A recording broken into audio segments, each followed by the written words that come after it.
सर्वदलीय बैठक पर बोले CM doctor Mohan Yadav. CM doctor Mohan Yadav का बयान, ओबीसी आरक्षण का मामला कोर्ट में पेंडिंग है और राज्य के सभी राजनीतिक दल ओबीसी वर्ग को आरक्षण देने के पक्ष में हैं। इसलिए हमारी सबकी सहमति एक ही है कि सम्मिलित रिपोर्ट कोर्ट में पेश हो। इसके लिए हमने बैठक बुलाकर चर्चा की है। जैसा विधानसभा में सबने अपनी सहमति दी, वैसे ही कोर्ट में सभी सहमति की रिपोर्ट दलों के अधिवक्ता बैठकर बनाएंगे। 10 सितंबर तक की तारीख रिपोर्ट बनाने के लिए तय की है।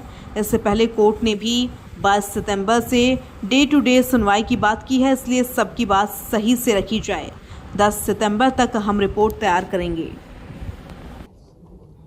सरकार द्वारा आज ये सर्वदलीय बैठक हमारी बुलाई गई थी, जिसमें भारतीय कम्युनिस्ट पार्टी, आप पार्टी, समाजवादी पार्टी, भारतीय इंडियन कांग्रेस, भारतीय जनता पार्टी, हमने सबने मिलकर के हमारे राज्य के ओबीसी वर्ग के आरक्षण को लेकर के जो सुप्रीम कोर्ट में प्रकरण चल रहा है, जैसा कि हम सबकी भावना है, ये चलने वाले कोर्ट के स्टे पर चूँकि कांग्रेस भी और बाकी अपोजिशन पार्टी भी और भारतीय जनता पार्टी भी सबने अपनी विधानसभा में भी इस बात को स्पष्टता के साथ रखा था कि 27% आरक्षण देने में हम यूनानिमस तैयार हैं।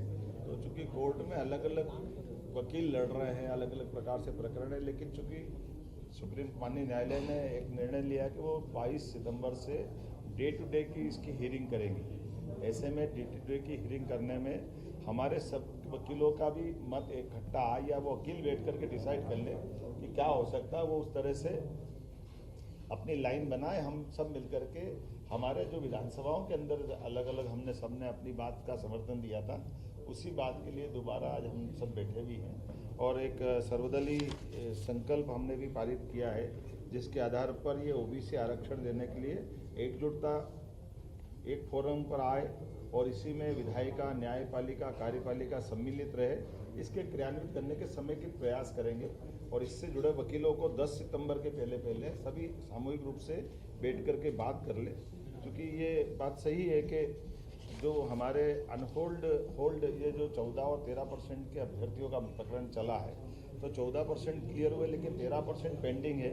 अगर माननीय न्यायालय जल्दी से इसका निराकरण करेगी, हम सब चाहते हैं कि जल्दी से जल्दी 13% जो बचे हुए विद्यार्थी हैं, जिनकी एज लिमिट से भी बाहर हो रहा है, उनको भी इसका लाभ मिल जाए, वो सब नौकरी में लगे। कुल मिलाकर के कई विभागों में जिनमें आरक्षण नहीं था वहाँ भर्ती भी करी है, लेकिन अभी जो एक भी बच्चा बचने नहीं पाया, ये सभी दलों की भावना है और सभी दलों की भावना के आधार पर हमने आज बैठकर निर्णय लिया।